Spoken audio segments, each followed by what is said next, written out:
Hello. Beth Granger here for another live broadcast.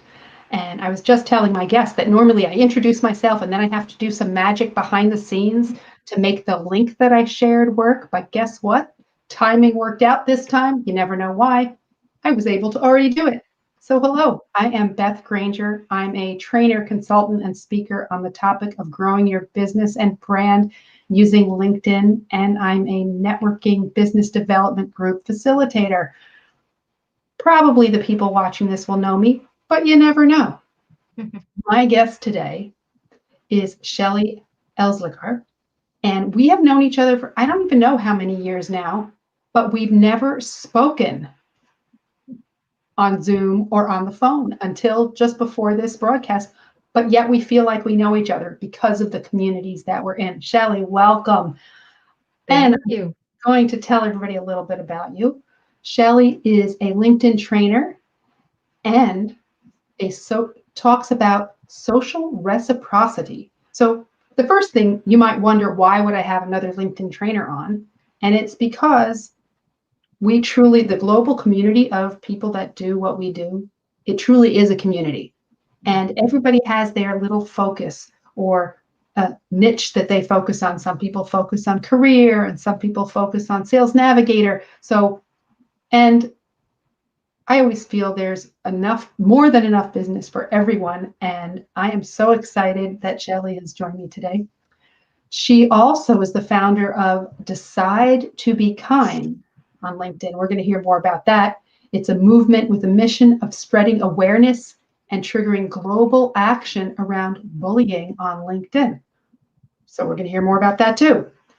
And maybe we'll start there actually, because tell me, how did that get started? Tell us about that.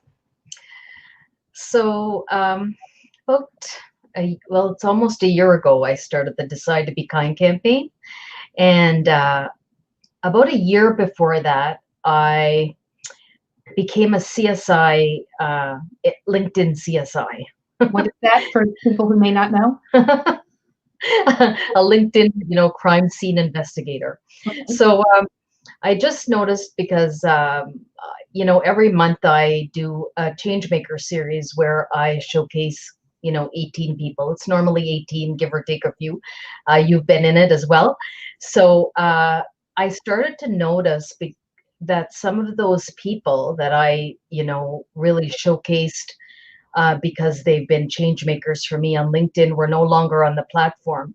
So it all started with that when I, reached out to them and just to discover that some of them had been bullied to the point where they felt they had to leave the platform. And for me, it was heartbreaking. Mm-hmm. I had some tell me that, they were threatened for money. Some ousted from their community that they worked so hard to build. Some called out in front of their boss and their other colleagues on a public feed. So listening to all of these stories brought me back to my childhood, that whole bullying on the playground. And LinkedIn is my playground as an adult, right? So, not only my playground, I mean, it's such a big part of my life. But it is where I spend a lot of my time, like I did as a child on the playground and was bullied. And when I got older and I found my voice again, and LinkedIn gave me back that voice to a big degree, I realized that I was going to do everything in my power to make sure that it remained a safe and inspiring and positive place, the way that I see it, the way that I interact on it, the way that I want it to be, and the way that it has to be for the people that, the majority of the students that, for example, that I service. I work at a university, and it's no longer an option for them. It's a must. They need to be on LinkedIn to tell their stories. So I don't want them to, to feel threatened and to feel bullied. And if they are, which is something I can't control and they can't control, I want them to at least know that they can put on their superpowers, tap into their superpowers and do what they can to make sure that, they're reporting it, that they're doing something about it, that they're not just holding everything in and becoming silent like I did as a youngster. So definitely, I just really wanted to put the idea out there that LinkedIn is huge. Globally we can connect, and globally we can try to do what we can to just spread a message of, if you really want to get ahead on LinkedIn, bullying is not going to get you there, but kindness and giving and social reciprocity will be the key to getting the success that you want and building great relationships along the way. So, it started a year ago. I've sent probably 1,000, close to 1,000, if not over 1,000, wristbands from anywhere to Australia, to Turkey, to Philippines, and everybody that orders a wristband gets one free to pay forward. So it's become something, beyond what I ever expected, and I certainly didn't think that a community that I call the Kind Club, hashtag the Kind Club, would actually come out of that initiative. But if it weren't for the community, certainly the message wouldn't have spread like it has. And what's interesting, because I've observed, or you would think there would be less bullying or bad behavior on LinkedIn than on other social media platforms, because it's people's careers at stake. Yes. And I personally haven't seen a huge amount of bad behavior. I imagine some of it goes on behind the scenes and some of it is public. What do you think it has to do with people connecting with people they don't know, or was it people they thought they knew? I think it's okay. First of all, I'll just address the first thing, is that I don't think it's like it is on some of the other social media platforms. I definitely think it's a lot less. I think most people, for the most part, remain professional on LinkedIn. And I come from a kind place on LinkedIn. I haven't had that happen to me. But I think it comes from a variety of different reasons. And because it is so closely related to the professional aspect of our lives, a lot of jealousy can happen as a result of that. So you could have, people like, I guess what I've seen, and I won't generalize because there have been many different reasons and different cases. But what I have seen is that there's been jealousy around positions, even today.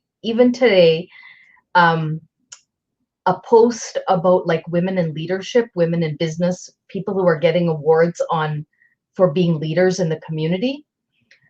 There was a horrible, there was a feed, and somebody just decided to reach out and even say some curse words in that feed, saying that people who get recognized for being a leader are often the people who are not leaders. But it went on and went on and on, and really targeting the person who wrote the post, or the organization that wrote the post, and the people that contributed.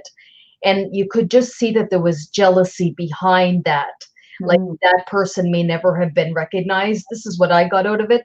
The person may never have been recognized, so probably feeling a little bit of that jealousy. So, hey, let me take it out on these people who I don't feel are deserving of it, that kind of thing. So that's what you see on LinkedIn. And then there are people that are wanting so badly to be part of a community that they seek out, and they're vulnerable. So what happens is that those people who are running engagement pods will easily be able to figure out who those people are that are yearning for community, take them in, and then do everything that they can to control them. And then when they're no longer useful, put them out to, to the pasture, to the LinkedIn pasture, but they're already used to the LinkedIn community. And actually, that was one of the reasons that they needed a sense of belonging. So, and then within that engagement pod, I've seen people being asked for money. And then when the money was no longer available, or they couldn't give that money, or didn't want to give that money any longer, to be ousted from the group. And so things like that I've seen also, where somebody, took on the persona of somebody else and then lashed out at people. I mean, there's a whole wide variety of scenarios. And But I would say the majority that I've seen comes from somebody being either let go from their job, or not having the job that they want, or not being recognized. And that all fits into the whole, professional story that we tell, or want to tell. And when we don't feel our stories are good enough, then people react in different ways. And some people just can't handle that. So they react in that kind of way, where it can be really hurtful, to the point where people have had to leave. And for me, that's the worst, to think that they can no longer stay on LinkedIn and be on LinkedIn. I think that's well, I can't imagine. Yeah, very, very sad. Very sad. So let's move on to something that I think is positive. Tell us about, for people, I mean, people may have an assumption about what it means. Tell us about social reciprocity. What do you mean by that? Oh, social reciprocity. It's my favorite thing to talk about. So I'm a big believer in social reciprocity, offline and online. On offline, I do a lot around the social reciprocity ring, which is really an exercise in giving. So a lot of people think that because we're strangers, or we don't have the desire to give to people we don't know, or we don't have the desire to give to people that we don't think are going to give us something back. But ultimately, we're human, and there is a human side to our personality that wants to give. Sometimes we just don't know how to do it, and sometimes our expectations can hold us back by giving it in a authentic way, and therefore it doesn't come across like as meaningful and purposeful as it should to the other party. So my idea of social reciprocity, and why it's so important on LinkedIn, is because we're not there in person. We're not there to just have our presence. Like, we can't walk into a room and show the kind of person we are. I mean, I'm a pretty friendly person. I'm a pretty outgoing person. So I love networking events. I walk in and I'm just like I don't need anybody there. I just walk in, I'm doing my thing. I put on my smile and I'm ready to like make magic happen. Can't do that on LinkedIn. It takes a lot longer. It's like an extended networking party on LinkedIn, because it's not going to happen in an hour or 2 hour night, because you just don't have the same ability. You're not up close and personal. So a lot of the stuff that happens on LinkedIn relies on the kind of behaviors and the action you take on the platform. Yeah. So if you come from a space of wanting to help people, then this is how you will earn trust within the community. And so everything that I do on LinkedIn, and I love all the hacks and the great things that happen every day, and even the changes. Some of them are not that great, but I embrace them. But what I really love is when I see the power that has come from just being kind, from just giving without expecting anything back in return.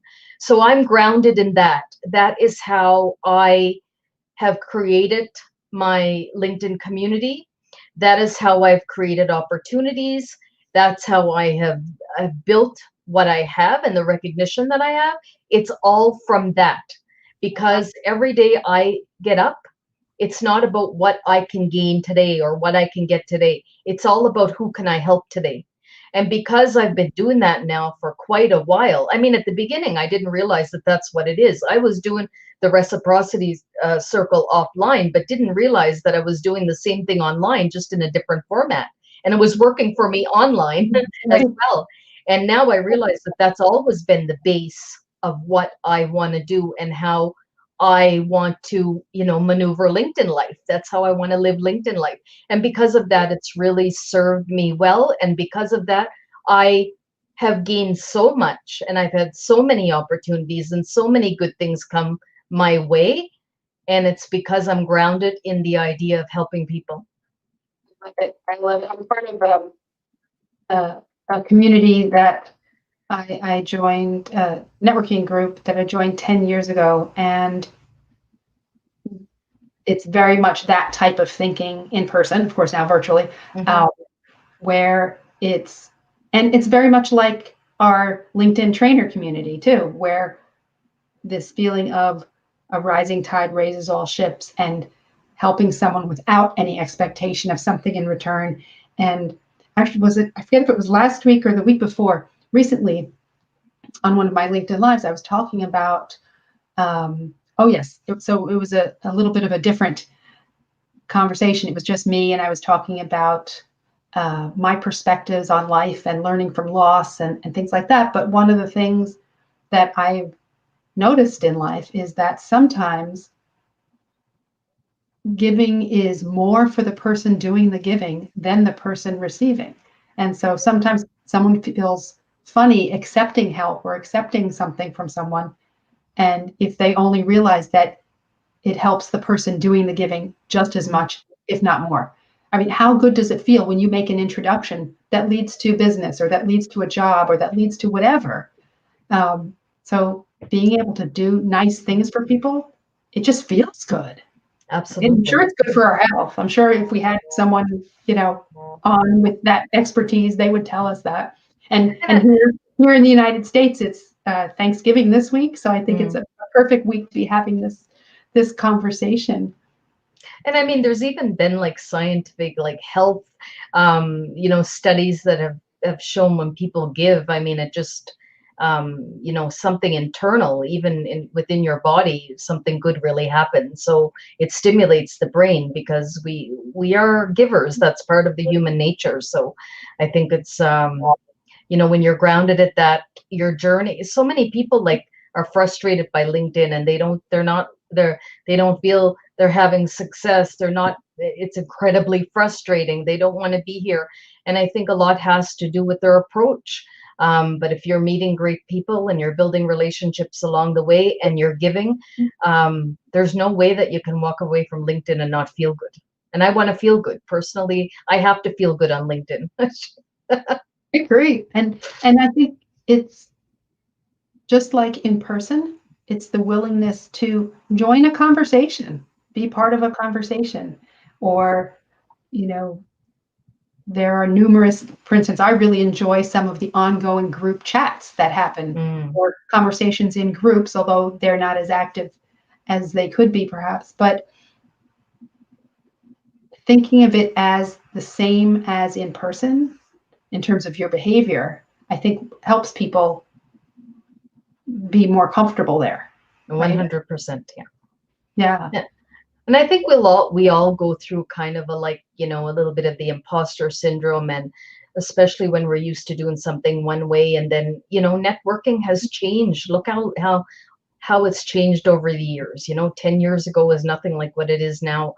But we have to embrace change, and just when that imposter syndrome hits, we have to beat it down and send it to the curb, because everybody experiences it. I think there's even times like people like ourselves who spend a lot of time on LinkedIn and it's part of our daily lives, we still experience it once in a while. Like it's not something that's going to go away completely, but I think it's something we can work with. So, I think being able to transfer, and it's not going to be completely the same thing, but you can get pretty close to the way that you behave or what you do in a networking session outside of LinkedIn. You can definitely transfer a lot of it on LinkedIn for sure. Absolutely, absolutely. And that's what I love. Part of what I love about it, I love that you can both find communities that exist and join them, or create your own communities. And sometimes it just happens by accident. It can happen around a conversation on someone's post that people start to talk and then they connect and then they want to talk more. Mm. And the ability to connect with people all around the world that you never would have met and get different perspectives on life and on business. To me, that's where it's incredibly powerful. There are people who have sent me a connection. So this, you'll like this one. So if somebody sends me a connection request without a message, or maybe a message that I'm not sure about, if I think, I check them out. And if I think they're interesting, I will probably write back before deciding whether to connect and say, I like to have a really strong network, and I like to really know the people that I'm connected to. How did you find me? What made you want to connect? Yeah. And that has turned into some fascinating, because people don't always realize that you even can send a message, right? Depending where they're sending it from. And that has turned into some amazing, fascinating conversations where I did connect with the person and we already started to get to know each other. Yeah. Sometimes that little digging, it ends up going deeper and deeper and deeper. I love it. I love it. Because not everybody even knows that you can do a personalized request on your phone. I mean, we all assume, but I've stopped doing that. I've stopped just assuming. I've stopped like, you know what, this exists. If I can pay it forward, then great, because not everybody knows.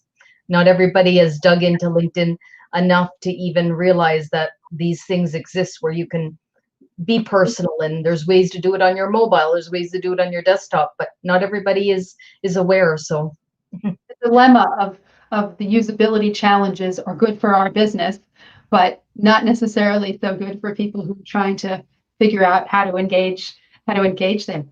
So tell me, if you could go back to the very beginning of your LinkedIn journey, what would be the best piece of advice that you would give to yourself, and therefore give it to anybody who's watching our broadcast today?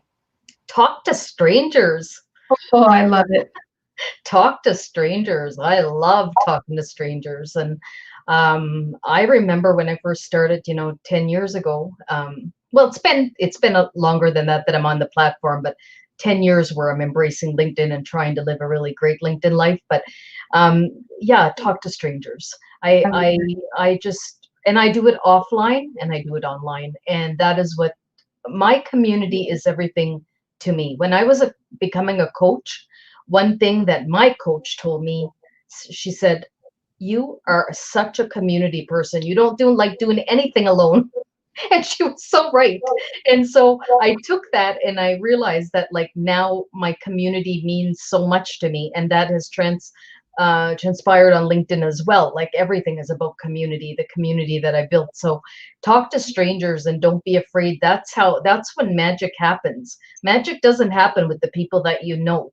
Those people are there for you anyway, and you get to know them, and you can call them up, you can have a LinkedIn latte online. I mean, there's lots of things you can do. But for the people that you don't know, you just don't know what they have, and the gifts that they have and what makes them, and new stories are always coming out, and it's just so wonderful to read new stories and to get to know people. So yeah, that whole idea, don't talk to strangers, leave that in your childhood and embrace it in your adulthood. It's so funny. When I was younger, I would be so embarrassed because my mother would talk to strangers in the supermarket, online, at check, anywhere. And now I do it all the time. So it's the same thing. It is that willingness to ask questions and learn about people, and that expands our world so very much. Last year I was in the Bahamas, and I decided to, just on a spur, to have, and hardly anybody knew that about a LinkedIn local or anything like that. They didn't even really know LinkedIn. And I got the people that were like behind the bar at the hotel. I had them all in on it. They were totally in on it, and they did everything so that I could have a LinkedIn local in the Bahamas. I love it. Well, when this whole COVID thing is over, the first place I want to go back to is Maui. So maybe I could do a LinkedIn local in Maui. Well, I'll give you some tips, Beth. Don't worry. That Don't would be, worry. It was one of the best things I ever did, and I met those people, and we're still friends today. I love it. A pop-up LinkedIn local. That's great. I haven't done one since April. I did do a virtual one, which was wonderful. I had an amazing experience doing it, moving it virtual, but making it feel as close as possible to when you're in person. Oh my. Yeah, I This just got invited to do one in December. It'll be my first LinkedIn local that I'm doing virtually. So it's kind of nice. I felt kind of like warm all over that I'm actually going to be doing a LinkedIn local again because I miss them actually. And for people who may not know, LinkedIn Local actually had the founder of LinkedIn Local as a guest recently when she launched her book. And for those of you that don't know what it is, it's a global phenomenon, if you will, where people bring people together in their local community. Although now with everything being online, it can be anywhere. So it's Mhm. not so local necessarily, but the idea is to meet the people behind the profiles and really get to know people. And every host makes it what they and their community want it to be. So, for instance, some people just get together and talk and learn about each other. Some people have speakers and activities, and so it's a wonderful way to bring people together and really get to know each other. Yeah, it's fabulous actually. I love it. So, a couple things because we're almost at the top of the hour. I cannot believe it. Uh, I'm going to just let people know if you're watching on replay. I have some friends that love to actually listen on replay while they're out walking. Mm. Uh, Coming up next week, there are two opportunities to, and I'll ask you to if there are any opportunities for people to hear you speak or see what you're up to. Both of the things that I'm involved in are on the 3rd. In one of them is an event with New York Women in Business and SCORE, and it's great for people who have small businesses or thinking of starting small businesses, and it's a free event. And then that afternoon, more for salespeople, I'm doing an event with two Sandler sales trainers, and we're interviewing each other about remote selling. Do you have anything coming up that's public that you want to share with people where they can learn more about you or join a conversation with you? There are a couple of events coming up. I don't think they've been advertised yet, but I will let you know for sure. Well, I'm doing an event for UNESCO in December, but again, it hasn't been broadcast live yet. But for sure, I will be putting it out, and I'll tag you in it so you can tag other people and let them know. But there are definitely a few things coming down the pipeline.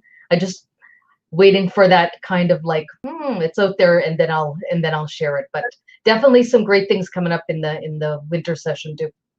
wonderful, wonderful. So I have an important question. Has it snowed up there yet? You may It, be able to tell that maybe I'm from New York, that Shelly is not from New York, and she may be somewhere a little further north. just a little in Toronto. I'm from Toronto.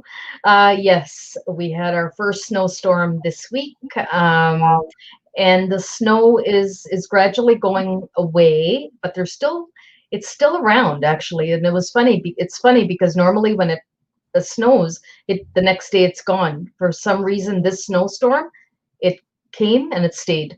So yeah, but the temperature's There, okay. you're The fine. temperature's nice. Hmm.